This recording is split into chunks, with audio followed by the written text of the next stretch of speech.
이곳은 뉴욕의 센트럴파크입니다. 뉴욕 시민들의 사랑을 듬뿍 받고 있는 곳이죠. 하지만 해가 지고 나면 상황은 180도 달라집니다. 밤 9시가 넘으면 경찰도 단독 순찰을 꺼립니다. 런던의 하이드파크는 어떨까요? 해질녘 이면 공원 출입문에 경고문이 붙습니다. 파리의 빌로뉴 숲도 마찬가지입니다. 세계 어느 대도시든 밤의 공원은 위험지역이었습니다. 그런데 한 도시만은 완전히 달랐습니다. 밤 11시에도 여성이 혼자 조깅을 하고 노부부가 산책을 즐기고 심지어 수달이 물가를 헤엄치는 곳이요. 대체 이 도시에는 어떤 비밀이 숨겨져 있는 걸까요? 미국의 한 도시 전문가가 직접 그곳으로 날아갔습니다. 거짓을 폭로하기 위해서였죠. 하지만 그녀가 발견한 건 전혀 다른 진실이었습니다. 지금부터 그 놀라운 이야기를 시작하겠습니다. 잠깐만요. 혹시 지금 어디서 듣고 계신가요? 구독과 좋아요 미리 눌러주시면 건강하고 행복한 기운 듬뿍 받으실 거예요. 저는 에밀리 카터입니다. 뉴욕 맨해튼 42층에서 일하죠. 도시 리스크 컨설턴트예요. 글로벌 보험사 소속입니다. 제 일은 간단해요. 도시가 얼마나 위험한지 숫자로 증명하는 겁니다. 회의실 창밖으로 맨해튼 거리가 보였어요. 사이렌 소리가 끊이지 않았습니다. 구급차, 경찰차, 소방차. 저는 그 소리에 익숙해요. 도시는 원래 그런 곳이니까요. 책상 위엔 보고서가 쌓여 있었습니다. 런던, 파리, 베를린, 도쿄. 모든 도시의 범죄율 데이터였어요. 붉은색 그래프가 화면을 가득 채웠습니다. 야간 범죄, 강도, 폭행, 납치. 숫자는 거짓말하지 않아요. 저는 그렇게 배웠습니다. 3년 전 일이 떠올랐어요. 제가 담당했던 VIP 고객이었습니다. 글로벌 기업 임원이었죠. 유럽 출장 중이었어요. 밤 10시 파리 시내였습니다. 호텔에서 300m 떨어진 곳이었어요. 그녀는 돌아오지 못했습니다. 다음 날 아침 발견됐죠. 보험사는 300만 달러를 지급했어요. 저는 그날 이후 확신했습니다. 안전한 도시는 없다고요. 밤은 언제나 위험하다고요. 회의실 문이 열렸어요. 동료들이 들어왔습니다. 6명이었어요. 모두 노트북을 펼쳤습니다. 프로젝터가 켜졌어요. 화면에 새로운 데이터가 떴습니다. 서울, 대한민국, 청계천. 야간 범죄율 0.3%였습니다. 저는 눈을 의심했어요. 뉴욕의 100분의 1 수준이었습니다. 화면에 사진들이 나왔어요. 밤 11시 청계천이었습니다. 여성이 혼자 조깅하고 있었어요. 이어폰을 끼고 달리고 있었습니다. 젊은 부부가 유모차를 밀고 있었어요. 아기는 자고 있었습니다. 노부부가 손을 잡고 걷고 있었죠. 벤치에 앉아 대화하는 연인들도 보였어요. 저는 웃었습니다. 차갑게요. 손가락으로 화면을 가리켰어요. 이건 모델 오류예요. 목소리가 회의실에 울렸습니다. 데이터 수집 과정에 문제가 있을 겁니다. 동료 한 명이 고개를 저었어요. 세계보건기구 공식 자료입니다. UN 통계청도 동일한 수치를 보고했어요. 저는 노트북을 열었습니다. 직접 확인하고 싶었거든요. 숫자를 다시 봤어요. 0.3%. 틀림없었습니다. 하지만 말이 안 됐어요. 여성이 밤 11시에 혼자 조깅한다고요? 그것도 공원에서요? 제 손가락이 키보드 위에서 멈췄습니다. 그때였어요. 회의실 뒤쪽에서 목소리가 들렸습니다. 아니요. 조작이에요. 모두가 돌아봤어요. 다이앤 천이었습니다. 문 앞에 서 있었어요. 태블릿을 손에 들고 있었습니다. 그녀는 우리 회사 고객이에요. 데이터 리스크 분석 스타트업 CEO죠. AI 기반 도시 위험 예측 모델을 개발했습니다. 투자자들 사이에서 유명한 사람이었어요. 다이앤이 회의실 안으로 들어왔습니다. 태블릿 화면을 프로젝터에 연결했어요. 그래프가 나타났습니다. 서울의 CCTV 밀도였어요. 세계 최고 수준이에요. 그녀의 목소리는 차가웠습니다. 이건 안전이 아니라 감시입니다. 통제된 사회죠. 다이앤이 화면을 넘겼어요. 또 다른 그래프가 나왔습니다. 한국 정부 예산 중 치안 비용이었어요. 이미지 메이킹에 수십억 달러를 쓰고 있어요. K-팝처럼 말이죠. 그녀가 우리를 쳐다봤습니다. 제 분석 모델에 따르면 한국의 안전 데이터는 신뢰할 수 없어요. 정부 주도의 선전이죠. 저는 고개를 끄덕였습니다. 논리적으로 맞는 말 같았거든요. 하지만 뭔가 이상했어요. 다이앤의 눈빛이요. 지나치게 공격적이었습니다.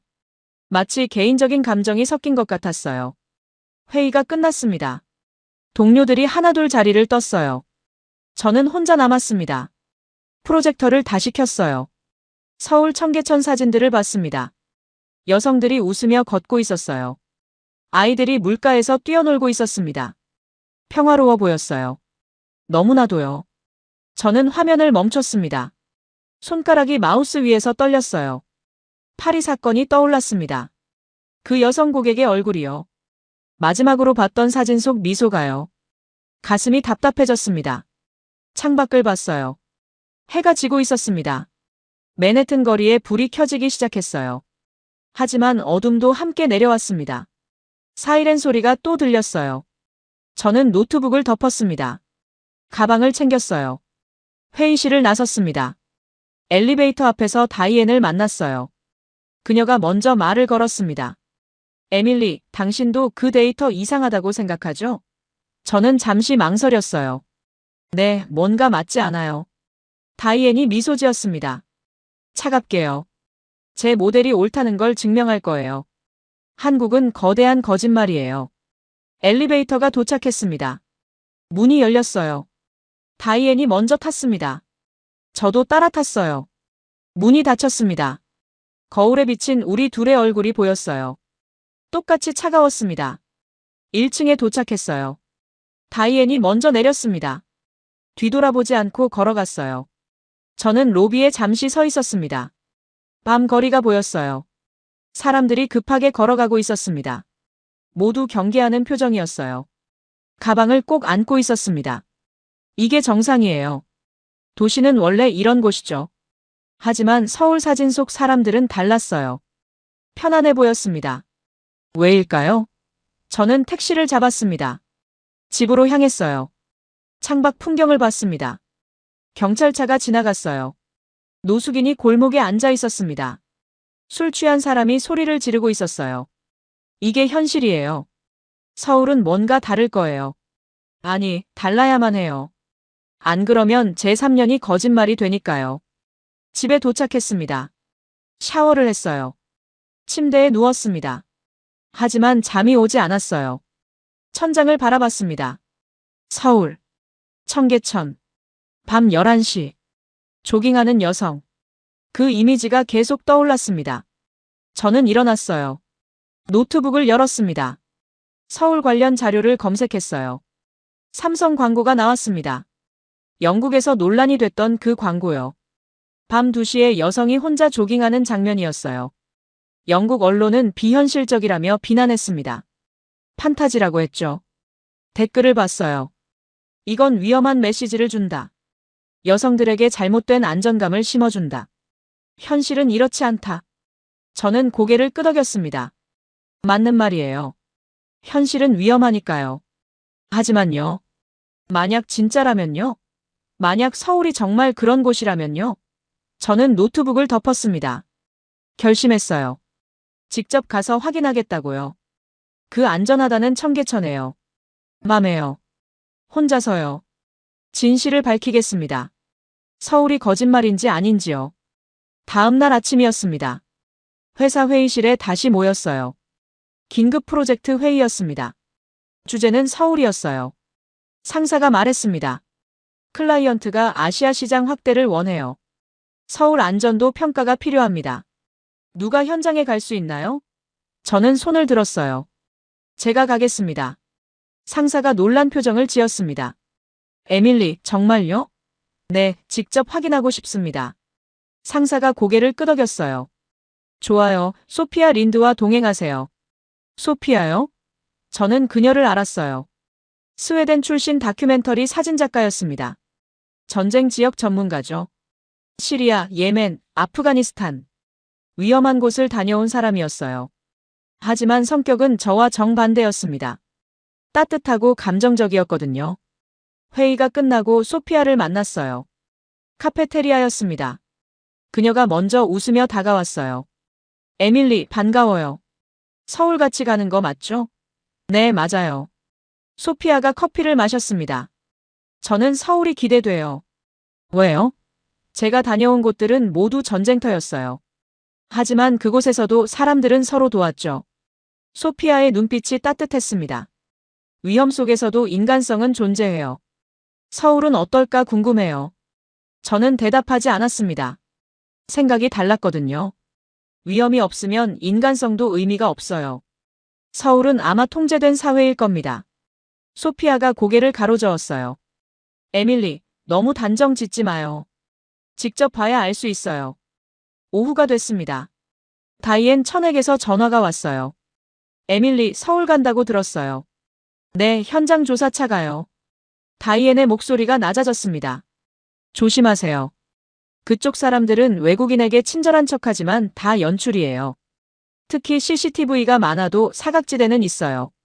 밤에 절대 혼자 다니지 마세요. 알겠어요. 제 모델을 믿으세요. 한국은 안전하지 않아요.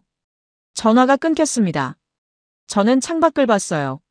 맨해튼 거리는 여전히 복잡했습니다. 사람들이 서로 부딪히며 걸어가고 있었어요. 경적 소리가 끊이지 않았습니다. 이게 정상이에요. 도시는 원래 혼란스러운 곳이죠. 저녁에 집에서 짐을 쌌습니다.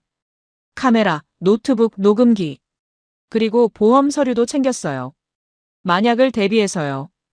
여권을 확인했습니다. 비행기표도 다시 봤어요. 내일 아침 7시 출발이었습니다. 인천행이요.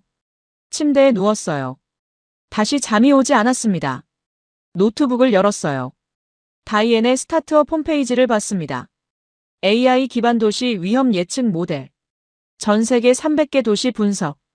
정확도 97%. 투자 유치 5천만 달러. 하지만 최근 기사가 눈에 들어왔어요. 투자자들의 의구심. 모델 검증 요구. 다이앤이 압박받고 있었던 거예요.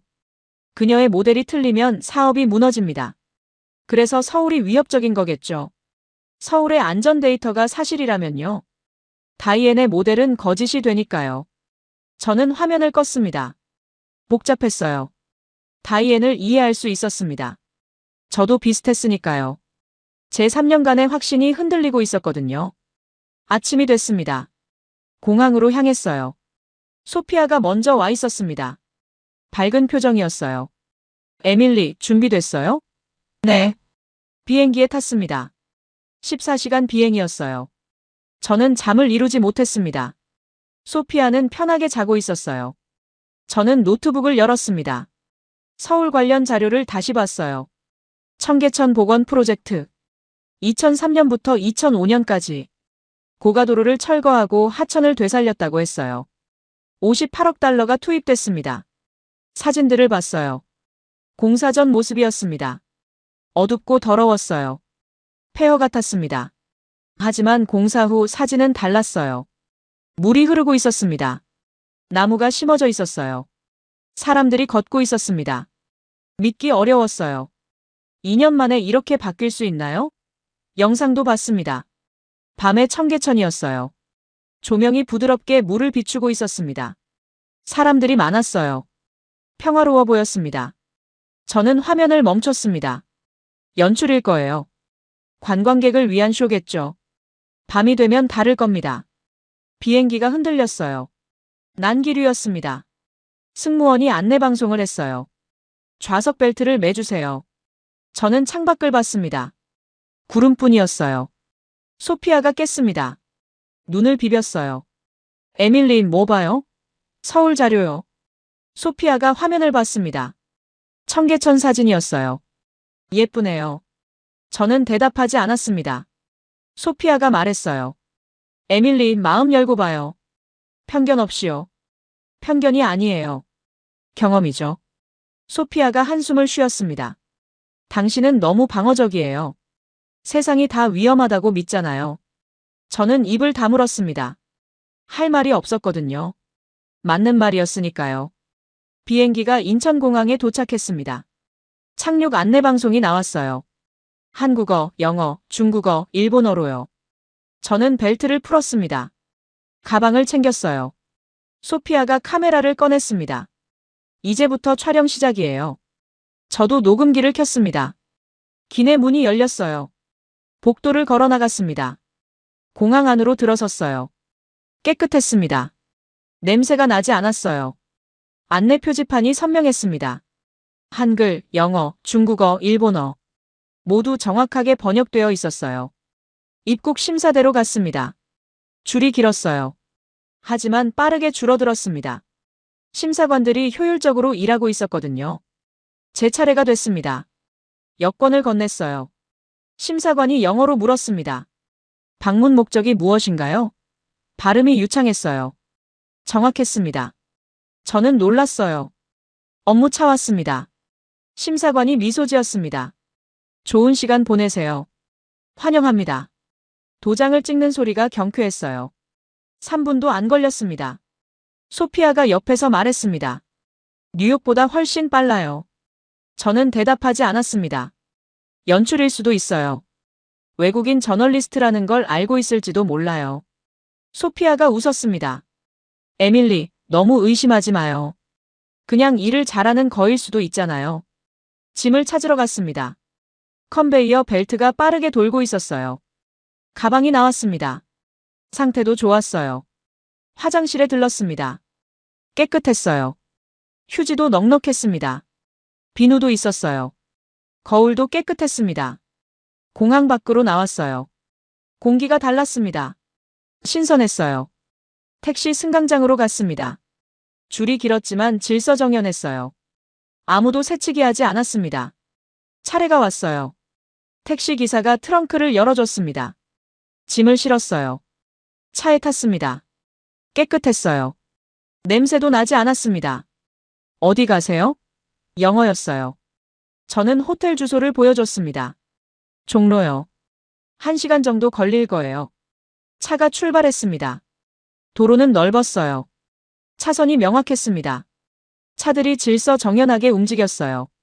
경적 소리가 거의 없었습니다. 이상하네요. 소피아에게 말했습니다. 뉴욕이라면 경적이 난무했을 텐데요. 소피아가 카메라를 들었어요. 이거 찍어야겠어요. 운전 문화가 다르네요. 저는 창밖을 봤습니다. 고층 빌딩들이 줄지어 있었어요. 하지만 혼잡하지 않았습니다. 녹지도 보였어요. 공원이 많았습니다. 기사님이 백미러로 저를 봤습니다. 첫 방문이세요? 네. 서울 마음에 드실 거예요. 안전하거든요. 또 그 말이었습니다. 안전하다는 말이요. 저는 물었어요. 밤에도요? 기사님이 웃었습니다. 밤에도요. 제 딸이 간호사인데 밤 11시에 퇴근해도 혼자 걸어와요. 위험하지 않나요? 여긴 한국이에요. 급할 땐 양보를 먼저 하고 위험하면 서로 도와주죠. 저는 의아했습니다. 급한데 왜 양보를 하나요? 기사님이 미소 지었어요. 그래야 모두가 빨리 가거든요. 서로 막으면 다 같이 늦어지죠. 이상한 논리였습니다. 하지만 도로를 보니 맞는 말 같았어요. 차선 변경도 부드러웠습니다. 저는 녹음기를 확인했어요. 모두 녹음되고 있었습니다. 핸드폰이 울렸어요. 다이앤이었습니다. 에밀리, 도착했어요? 방금 택시 탔어요. 조심하세요. 그쪽 사람들 외국인한테 친절한 척하지만 다 연출이에요. 알았어요. 특히 밤에 조심하세요. CCTV가 많아도 사각지대는 있거든요. 전화를 끊었습니다. 다이앤 목소리엔 확신이 넘쳤어요. 하지만 불안해 보였습니다. 호텔에 도착했습니다. 18층이었어요. 체크인을 마쳤습니다. 방에 들어갔어요. 창문을 열었습니다. 서울 시내가 보였어요. 해가 지고 있었습니다. 건물마다 불이 하나씩 켜지기 시작했어요. 소피아가 들어왔습니다. 저녁 먹고 청계천 갈까요? 저는 시계를 봤어요. 6시였습니다. 아니요, 10시에 가요. 늦은 시간이어야 의미가 있어요. 소피아가 고개를 끄덕였습니다. 알겠어요. 그럼 준비나 해요. 저는 가방에서 카메라를 꺼냈습니다. 배터리를 확인했어요. 녹음기도 점검했습니다. 만반의 준비였어요. 진실을 확인할 준비요. 저녁 식사를 하러 나갔습니다. 호텔 근처 식당이었어요. 간판에 한글만 쓰여 있었습니다. 문을 열고 들어갔어요. 직원이 다가왔습니다. 영어로 인사했어요. 몇 분이세요? 2명이요. 이쪽으로 오세요. 자리로 안내받았습니다. 메뉴판을 받았어요. 한글과 영어가 함께 적혀 있었습니다. 사진도 있었어요. 주문하기 편했습니다. 불고기 2인분 주세요. 직원이 메모했어요. 음료는요? 물이요. 알겠습니다. 금방 나올 거예요. 소피아가 주변을 둘러봤습니다. 여기 분위기 좋네요. 가족 단위 손님이 많았어요. 아이들도 있었습니다. 조용했어요. 아이들이 떠들지 않았습니다. 부모들이 차분하게 타일렀거든요. 음식이 나왔습니다. 빨랐어요. 10분도 안 걸렸습니다. 맛있었어요. 소피아가 말했습니다. 이 동네 사람들 영어 잘하네요. 저는 대답하지 않았습니다. 뭔가 석연치 않았거든요. 너무 완벽했어요. 연출 같았습니다. 식사를 마쳤습니다. 계산을 하려는데요. 카드 단말기가 테이블에 있었어요. 직원이 가져오지 않아도 됐습니다. 편리했어요. 하지만 또 의심이 들었습니다. 이것도 외국인용 서비스일까요? 호텔로 돌아왔습니다. 시계를 봤어요. 8시였습니다. 2시간 뒤면 청계천이에요. 저는 노트북을 열었습니다. 다이앤의 최신 영상을 확인했어요. 제목이 눈에 들어왔습니다. 서울의 야간 안전 완벽한 이미지 조작. 조회수가 50만이었어요. 오늘 올라온 영상이었습니다. 재생했어요. 다이앤이 나왔습니다. 화면 속 그녀는 확신에 차 있었어요. 도시 리스크 컨설턴트 에밀리 카터가 서울로 출장을 갔습니다. 하지만 그녀가 보게 될 건 진실이 아니에요. 한국 정부가 준비한 쇼일 뿐이죠. 저는 화면을 껐습니다. 분노가 치밀었어요. 내가 증명할 거야. 내가 옳다는 걸. 10시가 됐습니다. 소피아가 문을 두드렸어요. 에밀리, 준비됐어요? 저는 카메라를 들었습니다. 가요. 진실을 확인하러요. 호텔을 나섰습니다. 밤 공기가 차가웠어요. 하지만 상쾌했습니다. 거리엔 사람들이 많았어요. 생각보다 훨씬 많았습니다. 젊은이들도 있었어요. 중년 부부도 보였습니다. 모두 편안해 보였어요. 경계하는 사람이 없었습니다. 지하철역으로 갔습니다. 종강역이었어요. 계단을 내려갔습니다. 안내 요원이 보였어요. 제복을 입은 여성이었습니다. 청계천 어느 쪽으로 가나요? 저는 영어로 물었어요. 그녀가 웃으며 대답했습니다. 이쪽 출구로 나가세요. 바로 보일 거예요. 손짓까지 해줬어요. 친절했습니다. 하지만 저는 경계를 늦추지 않았습니다. 출구를 나섰어요. 물소리가 들렸습니다. 은은한 조명이 켜져 있었어요. 청계천 입구였습니다. 소피아가 카메라를 켰어요. 저도 녹음기를 작동시켰습니다. 밤 10시 서울 청계천입니다. 지금부터 이곳의 실제 모습을 기록하겠습니다. 목소리가 떨렸어요. 긴장했거든요. 계단을 내려갔습니다. 물가로 이어지는 산책로였어요. 사람들이 보였습니다. 생각보다 많았어요. 젊은 부부가 유모차를 밀고 있었습니다. 아기는 자고 있었어요. 편안해 보였습니다. 노부부도 있었어요. 할아버지가 할머니 손을 잡고 천천히 걷고 있었습니다. 할머니가 뭔가 말하자 할아버지가 웃었어요. 연인들도 있었습니다. 벤치에 앉아 대화를 나누고 있었어요. 여성의 핸드백이 벤치 옆에 그냥 놓여 있었습니다. 그리고 조깅하는 여성들이 보였어요. 혼자서요. 이어폰을 끼고 달리고 있었습니다. 얼굴엔 두려움이 없었어요.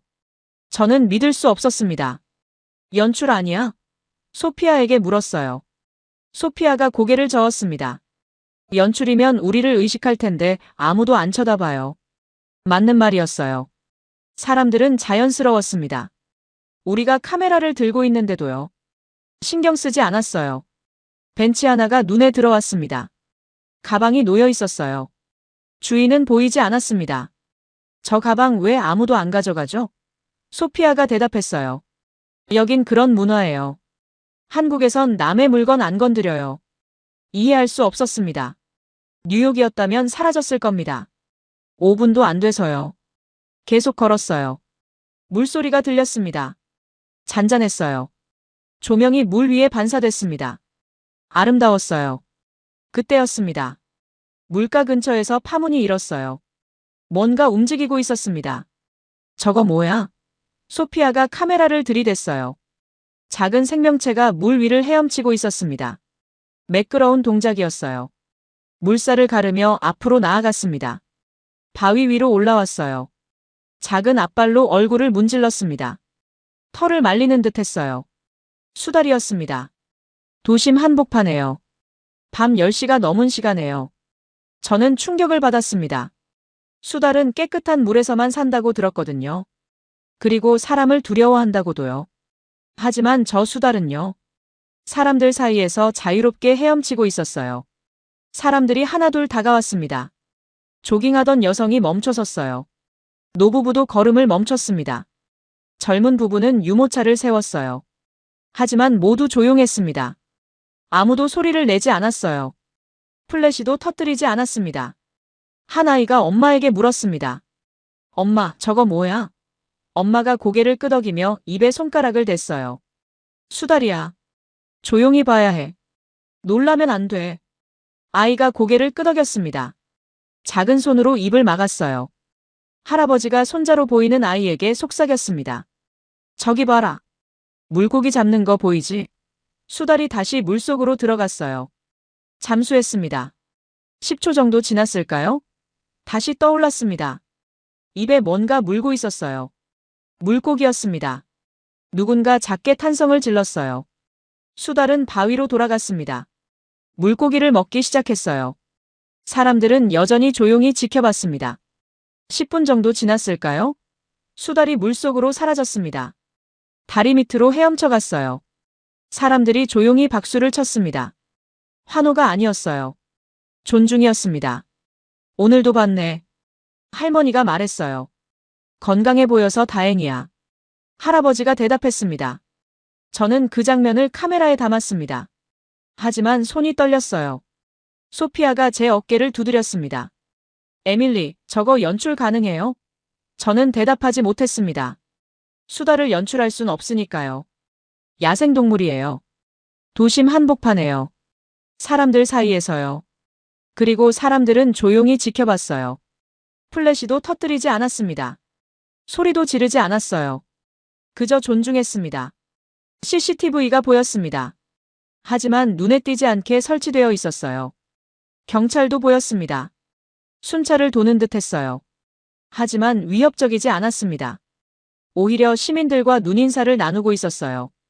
한 여성이 경찰에게 다가갔습니다. 저기 지갑 하나 주웠는데요. 경찰이 받아들었어요. 어디서 주우셨어요? 저쪽 벤치 밑에 있었어요. 신고 접수할게요. 감사합니다. 여성이 떠났습니다. 당연하다는 듯이요. 저는 녹음기에 말했습니다. 이건 연출일 가능성이 큽니다. 혹은 특별히 안전한 구역일 수도 있어요. 하지만 목소리에 확신이 없었어요. 소피아가 제 어깨를 두드렸습니다. 에밀리, 저기 봐요. 손가락이 가리키는 곳을 봤어요. 노숙인이 벤치에 누워 있었습니다. 담요가 덮여 있었어요. 지나가던 중년 남성이 멈춰 섰습니다. 가방에서 뭔가 꺼냈어요. 빵이었습니다. 노숙인 옆에 조용히 놓았어요. 그리고 떠났습니다. 노숙인은 자고 있었어요. 저는 입술을 깨물었습니다. 뭔가 잘못됐어요. 제가 알던 세상과 달랐습니다. 좀 더 걸어보자. 소피아에게 말했어요. 다리를 건넜습니다. 사람들은 여전히 많았어요. 11시가 가까워지는데도 말이죠. 아이들도 있었습니다. 부모와 함께 물고기를 보고 있었어요. 한 소녀가 물었습니다. 아빠, 저 물고기 이름이 뭐예요? 아빠가 대답했어요. 잉어야. 청계천에 많이 살아. 만져도 돼요? 안 돼. 물고기도 무서워할 수 있어. 소녀가 고개를 끄덕였습니다. 저는 멈춰 섰어요. 숨을 깊이 들이마셨습니다. 공기가 달랐어요. 뉴욕의 밤 공기와는 완전히 달랐습니다. 두려움이 없었어요. 긴장감이 없었습니다. 그저 평화로웠어요. 소피아가 말했습니다. 에밀리, 인정해요. 여긴 진짜예요. 저는 대답하지 않았습니다. 아직 확신할 수 없었거든요. 하지만 마음 한구석이 흔들리고 있었어요. 호텔로 돌아왔습니다. 방에 들어갔어요. 소피아가 말했습니다. 오늘 본 거 믿어져요? 저는 창밖을 봤습니다. 서울의 밤이 보였어요. 불빛들이 반짝이고 있었습니다. 모르겠어요. 너무 이상해요. 소피아가 웃었습니다. 이상한 게 아니라 다른 거예요. 우리가 모르던 거죠. 저는 침대에 앉았습니다. 카메라를 내려놓았어요. 오늘 촬영한 영상을 다시 봤습니다. 수달이 헤엄치는 장면이요. 사람들이 조용히 지켜보는 모습이요. 노숙인에게 빵을 놓고 가는 남성이요. 모두 진짜였어요. 연출이 아니었습니다. 저는 노트북을 덮었습니다. 잠을 청했어요. 하지만 오늘 본 것들이 계속 떠올랐습니다.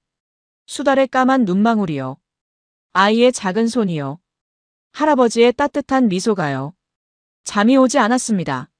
다음 날 아침이었습니다. 저는 혼자 산책을 나갔어요. 소피아는 다른 장소를 촬영하러 갔습니다. 명동 거리를 걸었어요. 사람들이 많았습니다. 하지만 혼잡하지 않았어요. 질서가 있었습니다. 자판기가 보였어요. 음료수 자판기였습니다. 돈을 넣는 곳이 투명했어요. 지폐가 그대로 보였습니다. 10,000원짜리가 여러 장 보였어요. 이상하네. 혼자 중얼거렸습니다. 뉴욕이었다면 벌써 털렸을 겁니다. 카페에 들어갔어요. 자리에 앉으려는데 노트북이 보였습니다. 테이블 위에 그냥 놓여 있었어요. 주인은 화장실에 간 듯 했습니다. 지갑도 테이블에 있었어요. 열려 있었습니다. 카드가 보였어요. 직원에게 물었습니다. 저 노트북 괜찮나요? 누가 가져갈 수도 있잖아요. 직원이 웃었어요. 여긴 한국이에요. 아무도 안 가져가요. 한 번도 그런 사고가 없었나요? 직원이 잠시 생각했습니다. 제가 3년째 일하는데 한 번도 없었어요. 믿기 어려웠습니다. 노트북 주인이 돌아왔어요. 노트북을 확인도 하지 않았습니다. 당연하다는 듯 자리에 앉았어요. 커피를 주문했습니다. 창밖을 봤어요. 사람들이 걸어가고 있었습니다. 모두 편안해 보였어요. 가방을 꼭 안고 다니는 사람이 없었습니다. 핸드백을 어깨에 걸친 채 여유롭게 걸었어요. 오후가 됐습니다. 다시 청계천으로 갔어요. 낮의 모습이 궁금했거든요. 벤치에 앉았습니다. 사람들을 관찰했어요. 대학생으로 보이는 남성이 책을 읽고 있었습니다. 가방은 옆에 놓여 있었어요. 지갑도 가방 밖에 걸려 있었습니다. 그가 전화를 받으러 일어났어요. 10m 정도 떨어진 곳으로 갔습니다. 10분 정도 자리를 비웠어요.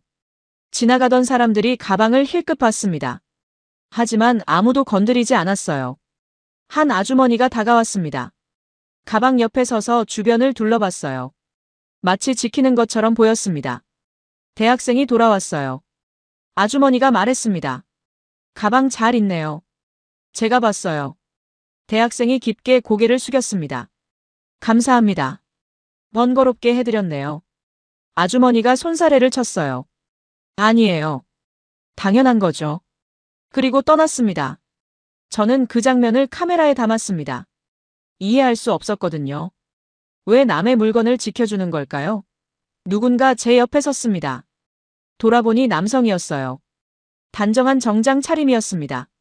강태준입니다. 스마트시티 통합관제센터 책임자예요. 명함을 건넸습니다. 어떻게 저를 아시죠? 외국인 컨설턴트가 청계천을 조사 중이라는 보고를 받았습니다. 도움이 필요하실까 싶어서요. 저는 경계했어요. 방해하러 오신 건 아니죠? 강태준이 고개를 저었습니다. 아닙니다. 진실을 보여드리고 싶어서 왔습니다. 그가 벤치에 앉았어요. 저도 앉았습니다. 여기 CCTV가 몇 대나 되나요? 제가 물었습니다. 강태준이 주변을 둘러봤어요. 이 구간만 15대 정도 됩니다. 감시 사회네요. 그가 고개를 저었습니다. CCTV는 도구일 뿐이에요. 중요한 건 사람들의 마음이죠. 무슨 뜻이죠? 그가 아까 그 아주머니를 가리켰습니다. 멀리서 아이들과 놀고 있었어요. 저분처럼 사람들이 서로를 지켜주는 겁니다. 여긴 CCTV보다 사람이 먼저 움직여요. 사람이라는 단어가 낯설었습니다. 강태준이 말했어요. 한국 사람들은 남의 일을 그냥 지나치지 못합니다.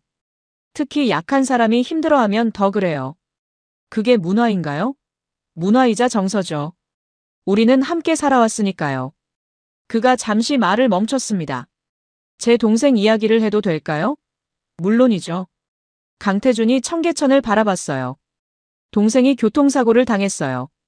10년 전이었습니다. 골든타임을 놓쳤죠. 구급차가 막혔거든요. 죄송합니다. 괜찮아요.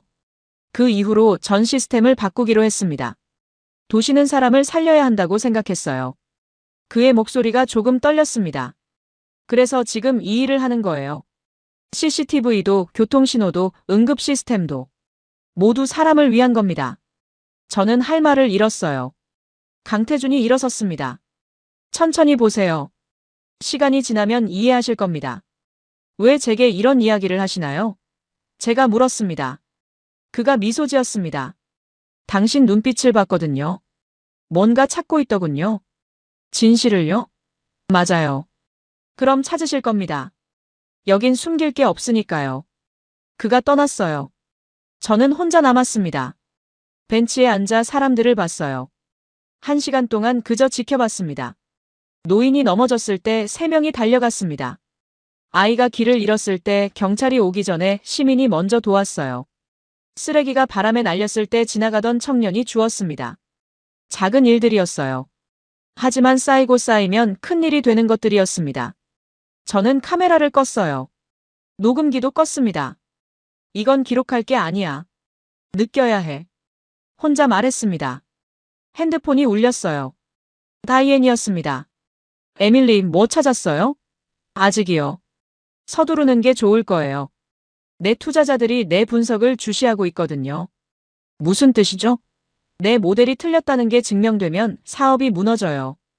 그러니까 빨리 진실을 밝혀요. 한국이 거짓말이라는 걸요. 전화가 끊겼습니다. 저는 청계천을 다시 바라봤어요. 진실이 뭘까요? 제가 찾고 있는 게 정말 진실일까요? 아니면 제가 보고 싶은 것만 보려는 걸까요? 해가 지기 시작했습니다. 조명이 하나씩 켜졌어요. 물 위에 빛이 반사됐습니다. 사람들이 다시 모이기 시작했어요. 저녁 산책을 하러 온 사람들이었습니다. 저는 일어났어요. 호텔로 돌아가야 했습니다. 소피아와 저녁 약속이 있었거든요. 하지만 발걸음이 떨어지지 않았습니다. 이곳이 자꾸 저를 붙잡았어요. 평화로운 이 공간이요. 두려움 없는 이 밤이요. 마침내 걸음을 옮겼습니다. 뒤돌아봤어요. 청계천이 보였습니다. 물이 흐르고 있었어요. 사람들이 웃으며 걷고 있었습니다. 저는 가슴이 먹먹해졌어요. 뭔가 변하고 있었습니다. 제 안에서요. 이틀째 아침이었습니다. 소피아와 함께 다시 청계천으로 갔어요. 낮의 모습을 더 보고 싶었거든요. 벤치에 앉아 관찰했습니다. 한 여성이 가방을 놓고 멀리 갔어요. 10분이 지났습니다. 아무도 건드리지 않았어요. 지나가던 할머니가 가방 옆에 섰습니다. 주변을 둘러보며 지켜주고 계셨어요. 여성이 돌아왔습니다. 할머니가 말했어요. 가방 잘 있네요. 제가 봤어요. 여성이 깊게 인사했습니다. 감사합니다. 할머니는 웃으며 떠났어요. 소피아가 속삭였습니다. 저거 봤어요? 네. 저게 정이에요. 강태준 씨가 말한 거요. 맞는 것 같았어요. CCTV가 있어서가 아니었습니다. 사람이 먼저 움직였어요. 서로를 지켜주는 마음이었습니다. 공원 쪽으로 걸어갔어요. 아이들이 놀고 있었습니다. 엄마들이 벤치에 앉아 대화하고 있었어요. 가방들이 벤치에 그냥 놓여 있었습니다. 핸드폰도 보였어요. 아무도 걱정하지 않았습니다. 한 아이가 넘어졌어요. 울음소리가 났습니다. 3명의 어른이 달려갔어요. 아이 엄마도, 옆 벤치 아주머니도, 지나가던 할아버지도요. 괜찮니? 어디 다쳤어? 엄마가 아이를 안았습니다. 할아버지가 손수건을 꺼내 무릎을 닦아줬어요. 아주머니는 가방에서 밴드를 꺼냈습니다. 작은 일이었어요. 하지만 3사람이 함께 움직였습니다. 당연하다는 듯이요. 저는 그 장면을 봤습니다. 가슴이 뜨거워졌어요. 뉴욕이었다면 어땠을까요? 아마 엄마만 달려갔겠죠. 다른 사람들은 지나쳤을 겁니다. 남의 일이니까요. 하지만 여긴 달랐습니다. 모두의 일이었어요. 오후에 명동으로 갔습니다. 쇼핑거리였어요. 사람이 정말 많았습니다. 하지만 질서가 있었어요. 에스컬레이터에서 한 줄로 섰습니다. 오른쪽은 비워뒀어요. 급한 사람이 지나갈 수 있게요. 택시 기사님이 말한 게 떠올랐습니다. 급할 땐 양보를 먼저 한다고요. 그래야 모두가 빨리 간다고요. 이제 이해가 됐어요. 저녁이 됐습니다. 호텔 근처 편의점에 들렀어요. 물건을 골랐습니다. 계산대로 갔어요. 직원이 없었습니다. 무인 계산대였어요. 바코드를 찍고 카드를 긁었습니다. 간단했어요. 하지만 놀라운 건 따로 있었습니다. 감시 카메라가 보이지 않았어요. 물건을 그냥 가져갈 수도 있었습니다. 하지만 아무도 그러지 않았어요. 줄을 선 사람들 모두 정직하게 계산했습니다. 신뢰였어요. 시스템이 사람을 믿고 있었습니다. 그리고 사람들이 그 믿음에 답하고 있었어요. 밤이 됐습니다. 다시 청계천으로 갔어요. 어제와 똑같은 풍경이었습니다. 사람들이 걷고 있었어요. 안전하게요. 편안하게요. 수달이 또 나타났습니다. 사람들이 조용히 지켜봤어요. 아이가 손을 흔들었습니다. 수달이 고개를 들었어요. 까만 눈으로 아이를 봤습니다. 두려워하지 않았어요. 저는 깨달았습니다. 이 도시는 시스템이 아니에요. 사람이었습니다. 서로를 지켜주는 마음이었어요. 정이었습니다. 셋째 날 저녁이었습니다. 소피아의 동료가 합류했어요. 요한 에릭슨이었습니다. 스웨덴 출신 건축 엔지니어였어요. 친환경 도시 설계 전문가였습니다. 식당에서 저녁을 먹고 있었어요. 갑자기 요한이 얼굴을 찡그렸습니다. 괜찮아요? 소피아가 물었어요. 배가 아파요. 처음엔 체한 줄 알았습니다. 하지만 요한의 얼굴이 창백해졌어요. 식은땀이 흘렀습니다. 병원 가야겠어요. 저는 급하게 식당 주인을 불렀습니다. 주인이 즉시 119에 전화했어요. 3분 안에 와요. 걱정 마세요. 정말 3분이었습니다. 사이렌 소리가 들렸어요. 거리는 복잡했습니다. 러시아워였거든요. 하지만 놀라운 일이 벌어졌습니다. 차들이 갈라졌어요. 마치 바다가 갈라지는 것처럼요. 승용차, 택시, 버스 모두 길을 비켜줬습니다. 경적 소리도 없었어요. 한 차량은 인도에 바짝 붙었습니다. 운전자가 창문을 내리고 손을 흔들었어요. 구급차에게 신호를 보내는 듯 했습니다. 정확히 3분 만에 구급차가 도착했어요. 구급대원이 내렸습니다. 어디가 아프세요? 영어였어요. 요한이 대답했습니다. 오른쪽 아랫배요. 맹장일 수 있어요. 빨리 가야겠습니다. 들것에 요한을 옮겼어요. 저도 구급차에 탔습니다. 차는 깨끗했어요. 의료 장비가 정돈되어 있었습니다. 병원까지 얼마나 걸리나요? 10분 정도요. 걱정 마세요. 구급차가 출발했습니다. 차들이 계속 비켜줬어요. 신호등이 빨간불이었습니다. 하지만 교차로에 차들이 멈춰 섰어요. 구급차가 지나가도록요. 정확히 9분 만에 병원에 도착했습니다. 의사들이 대기하고 있었어요. 언제부터 아팠나요?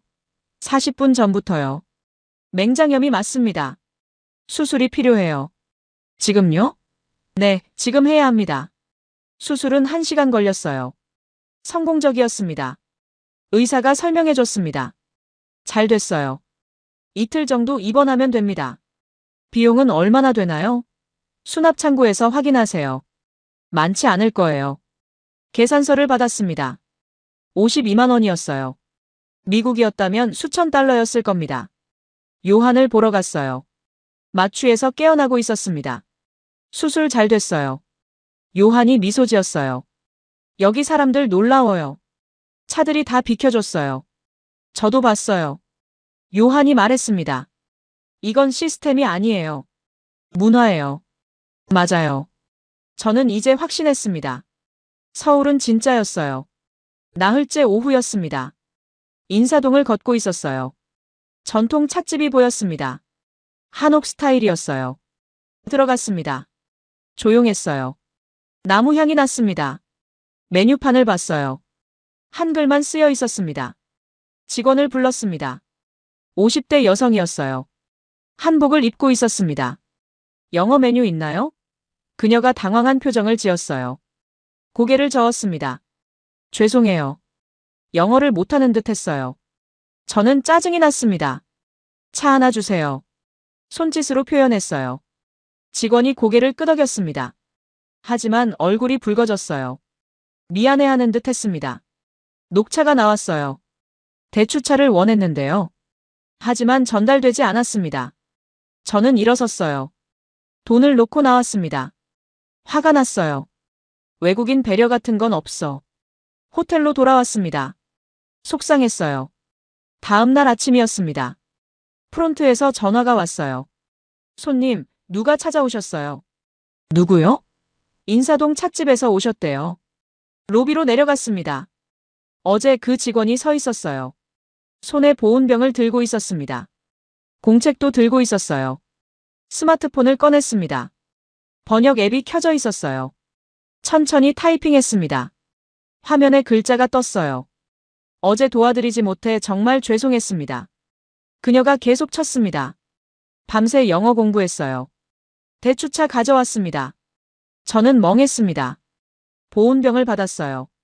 따뜻했습니다. 공책을 펼쳤어요. 영어 단어들이 빼곡히 적혀 있었습니다. 발음 표기도 한글로 적혀 있었어요. 다시 타이핑했습니다. 외국 손님 오시면 더 잘하고 싶어요. 가르쳐 주세요. 그녀의 눈이 진지했습니다. 미안함이 가득했어요. 간절함도 있었습니다. 저는 목이 메었어요. 감사합니다. 제가 너무 화를 냈어요. 번역 앱에 쳤습니다. 그녀가 고개를 저었어요. 아니에요. 제 잘못이에요. 그녀가 또 타이핑했습니다. 다시 오세요. 다음엔 잘할게요. 깊게 고개를 숙였습니다. 그리고 떠났어요. 저는 그 자리에 서 있었습니다. 보온병을 들고요. 뚜껑을 열었습니다. 대추차 향이 났어요. 한 모금 마셨습니다. 달콤했어요. 눈물이 났습니다. 참을 수 없었어요. 차별이 아니었습니다. 그녀는 그저 영어를 못했을 뿐이었어요. 하지만 저를 위해 밤새 공부했습니다. 아침 일찍 호텔까지 찾아왔어요. 진심이었습니다. 소피아에게 전화했어요. 소피아, 내가 완전히 틀렸어요. 무슨 일이에요? 찻집 아주머니가 호텔까지 왔어요. 대추차 들고 밤새 영어 공부했대요. 소피아가 말했습니다. 에밀리, 그게 정이에요. 알아요. 이제 알아요. 저는 창밖을 봤습니다. 서울 하늘이 맑았어요. 제 마음도 맑아지고 있었습니다. 뉴욕으로 돌아왔습니다. 편집실에서 영상을 정리했어요. 일주일이 걸렸습니다. 다큐멘터리 제목을 정했어요. 정이 흐르는 도시였습니다. 시사회가 열렸어요. 임원들이 모였습니다. 다이앤 천도 있었어요. 영상이 시작됐습니다. 청계천밤 풍경이 나왔어요. 수달이 헤엄치는 장면이 이어졌습니다. 응급 상황 부분에서 임원들이 숨을 죽였어요. 차들이 길을 비켜주는 장면에서 감탄이 나왔습니다. 찻집 아주머니 이야기에선 몇몇이 눈시울을 붉혔어요. 영상이 끝났습니다. 박수가 터졌어요. 편집장이 말했습니다. 이번 주 토요일 방영하자. 다이앤 천이 일어섰어요. 이건 객관성이 없어요. 편집장이 그녀를 봤습니다. 현장의 진실도 객관성이야. 날조예요. 제가 일어섰습니다. 날조라는 증거 있나요? 전부 현장에서 찍은 겁니다. 다이앤은 말문이 막혔어요. 회의실을 나갔습니다. 그날 밤 다이앤의 영상이 올라왔어요. 조작된 CCTV 영상이었습니다. 하지만 전문가들이 분석했어요. 편집된 영상이었습니다. 다이앤 채널은 폐쇄됐어요. 토요일에 다큐가 방영됐습니다. 시청률은 4.8%였어요. 반응이 폭발했습니다. 한 달 뒤 강연 요청을 받았어요. 옥스퍼드 대학이었습니다. 강연장은 가득 찼어요. 저는 말했습니다. 저는 진실을 폭로하러 서울에 갔습니다. 하지만 제가 틀렸다는 걸 깨달았죠. 청중이 집중했어요. 통계는 거짓말하지 않습니다. 하지만 통계만으로는 진실을 알 수 없어요. 슬라이드를 넘겼습니다. 수달 사진이 나왔어요. 이 수달은 도심 한복판에 삽니다. 사람들이 지켜주거든요. 다음 슬라이드였어요. 강태준의 사진이었습니다. 이분은 30년간 시스템을 만들었습니다. 사람을 살리기 위해서요. 마지막 슬라이드였습니다. 찻집 아주머니의 공책이었어요. 이분은 밤새 영어를 공부했습니다. 외국인 손님 한 명을 위해서요. 정이 만든 도시는 존재합니다. 시스템이 아니라 사람이 만든 도시요. 그곳은 서울입니다. 박수가 터졌습니다. 강연이 끝났어요. 메일함을 열었습니다. 수백 통이 와 있었어요. 저는 답장을 쓰기 시작했습니다. 네, 서울은 정말 안전합니다. 직접 가보시길 추천합니다. 정을 느낄 수 있을 거예요. 소피아가 들어왔습니다. 에밀리 수고했어요. 너도 고생했어요. 우리 다시 갈까요? 서울로요. 저는 고개를 끄덕였어요. 그래요. 다시 가요. 이번엔 관광객으로요. 밤 하늘을 올려다봤습니다. 별이 보였어요. 하지만 서울의 밤이 그리웠습니다. 청계천 물소리가 그리웠어요. 수달이 보고 싶었습니다. 세상은 넓습니다. 어두운 곳도 있지만 밝은 곳도 있어요. 정이 흐르는 곳도 있습니다. 저는 이제 압니다. 숫자만이 진실이 아니라는 걸요. 사람의 마음이 진짜 진실이라는 걸요. 서울이 가르쳐줬습니다. 정이 뭔지요. 진심이 뭔지요. 안전은 시스템이 아니었습니다. 사람이었어요. 서로를 지켜주는 마음이었습니다. 그게 바로 정이었습니다.